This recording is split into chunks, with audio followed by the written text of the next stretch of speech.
This miter saw has a stop that prevents the blade from going all the way down, so you can cut non-through cuts. Too bad it doesn't work well.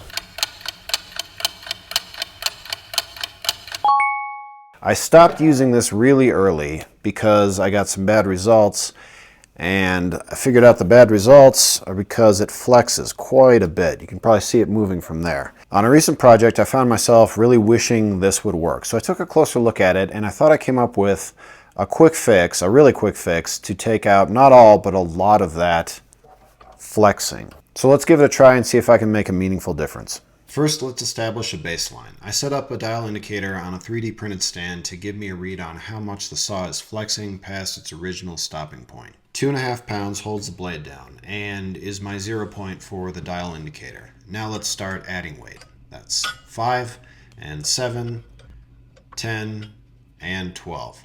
I think that represents a reasonable range of hand pressures by the operator. So you have 0.158 inches, or a bit over 1/8 of an inch variability in depth. That's terrible. Let's see what we can do.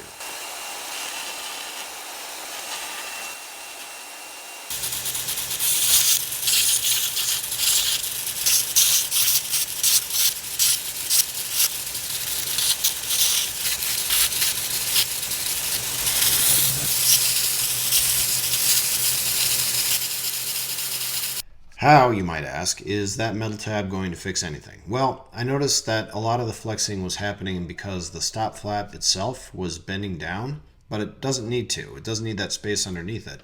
So I thought if I just jammed this tab in between the base and that stop flap, it would help a lot. So let's redo the flex test with the tab inserted. Same 12.5 pounds, but the flexing is down to 0.108 inches. So I removed about 1/3 of it at least. That's still flexing a lot more than I wish it did, but with a little bit of savvy and control on the machine, I think it's good enough that I can practice and get good cuts. My first attempt right after doing this went a lot better than what I remember from 10 years ago.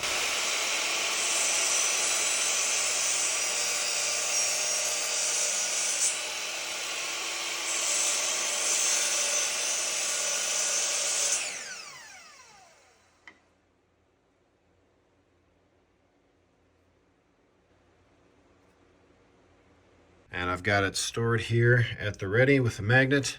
I think I'm going to be able to start using this feature again. I mean, I need to be careful and just develop a feel for keeping the pressure as even as possible.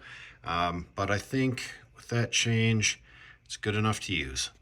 Hope you found this useful. Let me know if your saw is the same way. Thanks for watching. Dad, how is it turning? Well, you got to join my channel to learn how I did that.